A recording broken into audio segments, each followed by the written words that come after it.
नमस्कार, आपके साथ मैं मेहराज दुबे। और दिल्ली विधानसभा भंग नहीं हुई थी, निलंबित हुई थी और अब भी राज्य में सरकार बनने की उम्मीद है दलों को और एक बार फिर ये सुगबुगाहट तेज है। दिल्ली के उपराज्यपाल नजीब जंग ने राष्ट्रपति प्रणब मुखर्जी को चिट्ठी लिखकर प्रदेश की सबसे बड़ी पार्टी को न्योता देने की इजाजत मांगी है कि क्या वो सबसे बड़े दल को सरकार बनाने के लिए आमंत्रित करें या नहीं। सूत्र बता रहे हैं कि राष्ट्रपति ने इस चिट्ठी को अब गृह मंत्रालय के पास उनकी राय के लिए भेजा है। अगर राष्ट्रपति से इजाजत मिलती है तो उपराज्यपाल बीजेपी को ही सरकार बनाने का न्योता देंगे, क्योंकि बीजेपी दिल्ली विधानसभा में सबसे बड़ा दल है। 2013 में हुए विधानसभा चुनाव में बीजेपी को 31 और सहयोगी अकाली दल को 1 सीटें मिली थी, जबकि दूसरी सबसे बड़ी पार्टी के तौर पर आम आदमी पार्टी 28 सीटें लेकर आई थी। फिर आम आदमी पार्टी ने सरकार बनाई थी, लेकिन लोकपाल के मुद्दे पर इस्तीफा दे दिया गया।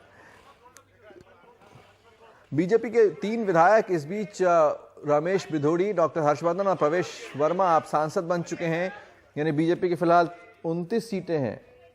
हमारे साथ आम आदमी पार्टी के नेता मनीष सिसोदिया फोन लाइन पर है। मनीष, क्या प्रतिक्रिया आपकी?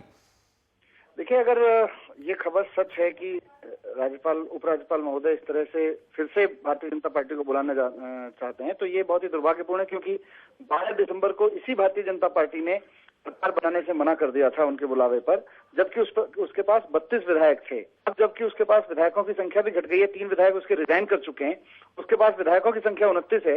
अगर 29 विधायकों वाली पार्टी को एलजी साहब दोबारा बुलाएंगे तो मुझे लगता है बहुत दुर्भाग्यपूर्ण होगा और असंवैधानिक होगा। ये लोकतंत्र की मर्यादा के बहुत खिलाफ होगा, इससे मजाक उड़ेगा लोकतंत्र का। क्योंकि जो पार्टी 32 विधायकों पे सरकार नहीं बना रही थी, वो 29 विधायकों पे कैसे सरकार बनाएगी, कैसे बहुमत साबित होगा?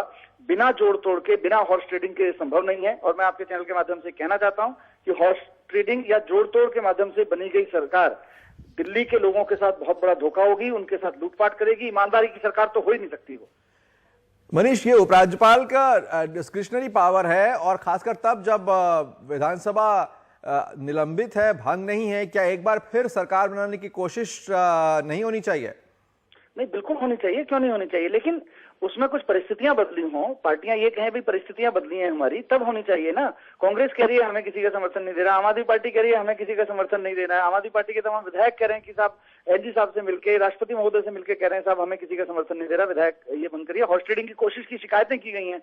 जब हम हॉर्स ट्रेडिंग की कोशिश की शिकायतें कर रहे हैं, लिखित में शिकायतें कर रहे हैं, उसके बावजूद उन पे संज्ञान न लेके अगर 29 विधायकों वाली पार्टी को, जो कि 32 विधायक कहते हुए मना कर चुकी थी, तो ये डिस्क्रिशन पावर का मिसयूज होगा अगर ऐसा करेंगे तो आप आगे क्या करने वाले हैं? तो आगे आप देखिए, अगर ये रिपोर्ट्स आपकी अगर सच हैं, क्योंकि आज जिन रिपोर्ट्स के हवाले से कहा गया है उसमें ये भी लिखा गया है कि 3 विधायकों ने अभी इस्तीफा नहीं दिया है। हालांकि ये ठीक नहीं है, क्योंकि 3 विधायक जो भारतीय जनता पार्टी के सांसद बन चुके हैं उन्होंने इस्तीफा भी दे दिया है, उनका इस्तीफा भी मंजूर हो चुका है और भारतीय जनता पार्टी के पास अब सिर्फ 29 विधायक हैं। नहीं, हमने ऐसी कोई खबर नहीं दिखाई, हमने मनीष ऐसी कोई खबर नहीं दिखाई कि इनका इस्तीफा मंजूर नहीं हुआ, लेकिन अभी हमने दर्शकों को बताया भी कि 3 जो विधायक हैं वो सांसद बन चुके हैं। मनीष, हम आम आदमी पार्टी के नेता के तौर पर आपसे ये समझना चाहेंगे, इस वक्त आपसे जानना चाहेंगे, आपने कहा है कि बिना जोड़ तोड़ के सरकार नहीं बना पाएगी, बीजेपी हॉर्स ट्रेडिंग होगी, खरीद फरोख्त होगी, और ये जो अनुमति है वो राष्ट्रपति से मांगी है उपराज्यपाल ने, तो उसको आप कैसे देखते हैं? देखिए, संवैधानिक रूट तो यही है कि एलजी साहब राष्ट्रपति से कहेंगे, राष्ट्रपति महोदय ने कैबिनेट के पास भेजेंगे कैबिनेट की सलाह के लिए। कुल मिला के भारतीय जनता पार्टी की इस वक्त सरकार है केंद्र में। भारतीय जनता पार्टी की हिम्मत नहीं है कि दिल्ली में चुनाव का सामना कर सके। आश्चर्यजनक है कि जिस पार्टी को 2 महीने पहले 282 सीट मिली है पूरे देश में, वो पार्टी दिल्ली जैसे राज्य में चुनाव में जाने से डर रही है। और उसको ये समझ में आ गया है कि 100 दिन के अंदर अंदर उसका पूरा ठीकरा फूट गया है अच्छे दिन का, और अब अच्छे दिन जैसा कोई उसके पास में वो बचा नहीं, लोग भरोसा नहीं कर रहे, इसलिए उसकी हिम्मत नहीं है कि दोबारा से चुनाव में चली जाए। जी, शुक्रिया मनीष। नेचुरली उसका क्रिटिकल एनालिसिस करेंगे। हम सबसे जिम्मेवार दल हैं, हमारी रिस्पॉन्सिबिलिटी है दिल्ली की जनता को जिम्मेदारी से जवाब देना, उनके बारे में सोचना, और उसका एनालिसिस करके हम सोचेंगे कि हम क्या कर सकते हैं, उसमें सरकार बनाने की पोजीशन में है या नहीं। अभी तक कोई इस तरीके का आपके पास इन्फॉर्मेशन इनवाइट कोई नहीं आया है? नहीं, हमारे पास कोई अभी तक official information, official invite lieutenant governor की तरफ से, उपराज्यपाल की तरफ से नहीं आया है। आएगा तो उसके बारे में जरूर हम सोचेंगे। बीजेपी के प्रदेश अध्यक्ष सतीश उपाध्याय जो कह रहे हैं कि अब तक कोई न्योता नहीं है और न्योता आएगा तो इस बारे में विचार करेंगे, तो बीजेपी तैयारी में दिख रही है इस वक्त। दरअसल विधानसभा चुनाव में बीजेपी को 31 सीटें मिली थीं। शिरोमणि अकाली दल के पास 1 सीट थी, तो कुल 32 सीटें हुई। बीजेपी के 3 विधायक सांसद बन गए हैं, हर्षवर्धन, रामवीर विधुड़ी और प्रवेश वर्मा, तो 3 कम हो गए। अब बीजेपी और सहयोगी दल मिलाकर 29 सीटों पर अभी उनके पास है 29 सीटें दिल्ली विधानसभा की। सरकार बनाने के लिए अब नया आंकड़ा है 34 का, क्योंकि 3 कम है विधानसभा में, तो 34 का आंकड़ा है और 34 यानी 5 सीटों की अब भी जरूरत है बीजेपी को। बीजेपी को निर्दलीय विधायक रामवीर शौकीन का समर्थन है, तो उस तरह वो 30 हो जाते हैं और 4 सीटें और कहां से आएंगी ये अभी विषय बना हुआ है। तो आपको सुनाते हैं बीजेपी दिल्ली के अध्यक्ष सतीश उपाध्याय क्या कह रहे हैं। ओवरऑल इस इश्यू के बारे में क्या नहीं, हमारी स्ट्रेटेजी तो साफ है। डे 1 से हमने बिल्कुल स्टैंड क्लियर किया है। हमारे पास अभी कोई निमंत्रण इस तरह का आया नहीं है, ना ही कोई इन्फॉर्मेशन है। जिस अखबार के आधार पर इन चीजों के कयास लगाए जा रहे हैं या वो सच्ची भी होगी खबर तो हमको मालूम नहीं। हमारे पास कोई अगर इसके बारे में निमंत्रण आएगा तो इसका क्रिटिकल एनालिसिस हम करेंगे और उसके बारे में सोचेंगे कि हम सरकार बना सकते हैं, नहीं बना सकते, या हमारी पोजीशन क्या है, हमको कोई समर्थन दे रहा या नहीं दे रहा। ये सारे कई सवाल हैं। हमने कभी क्लेम नहीं किया कि हम सरकार बनाना चाहते हैं। नंबर हमारे पास कम है और कौन हमें समर्थन देगा इसकी जानकारी अभी हमको नहीं है। तो जब पोजीशन आएगी उसके बारे में सोचेंगे। अगर वहां से इन्विटेशन आता है, आपको बोला जाता है, तो तब आप लोग रेडी रहेंगे और उसके बाद आगे की क्या फॉलो करेंगे? नेचुरली उसका क्रिटिकल एनालिसिस करेंगे। हम सबसे जिम्मेवार दल हैं, हमारी रिस्पॉन्सिबिलिटी है दिल्ली की जनता को जिम्मेदारी से जवाब देना, उनके बारे में सोचना और उसका एनालिसिस करके हम सोचेंगे कि हम क्या कर सकते हैं, उसमें सरकार बनाने की पोजीशन में है या नहीं।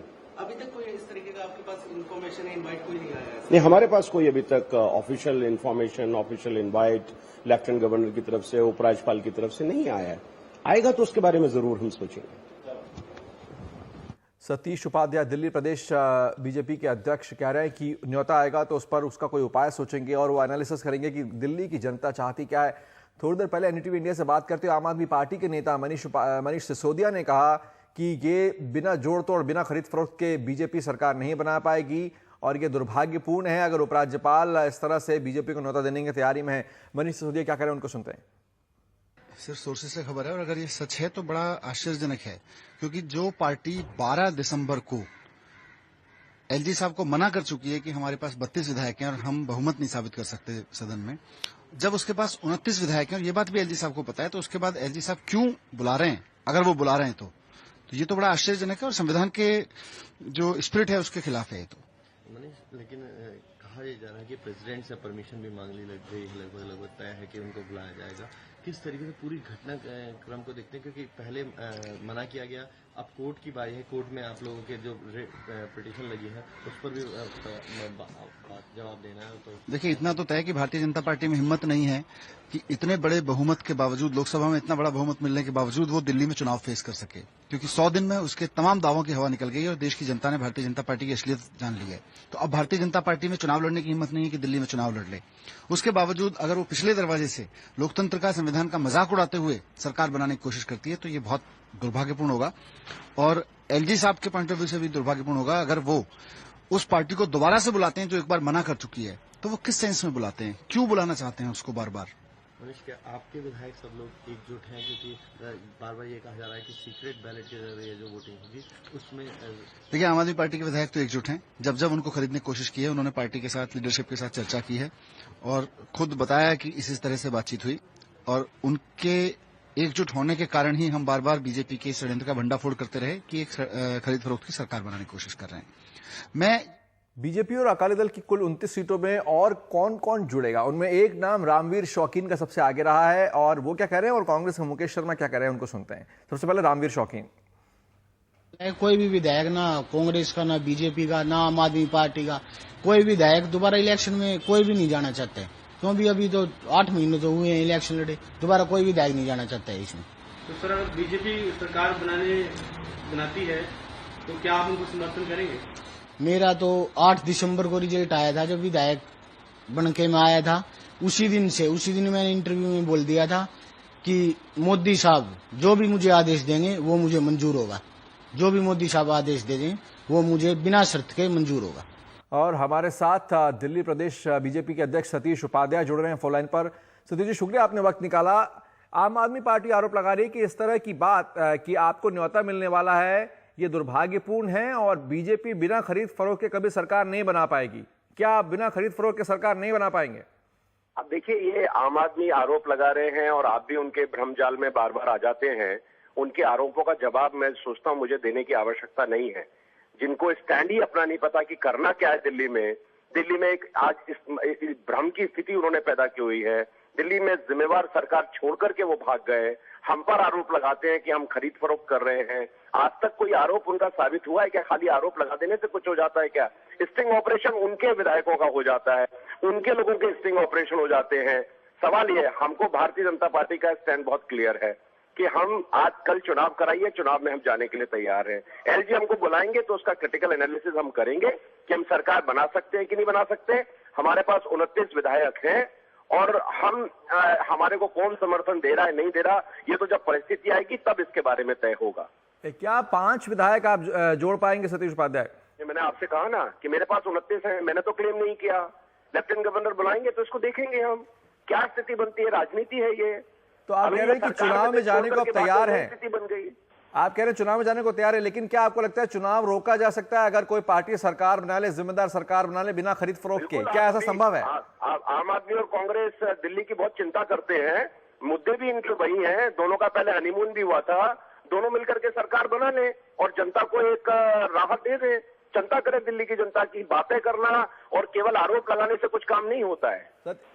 सतीश जी, आपसे सवाल ये पूछ रहा हूं मैं कि क्या बिना खरीद फरोख्त के बीजेपी की सरकार संभव है? नहीं, बिना खरीद फरोख्त के लेफ्टिनेंट गवर्नर हमसे पूछेंगे तो हम अपना एनालिसिस करेंगे और बताएंगे कि हम संभव है कि नहीं है।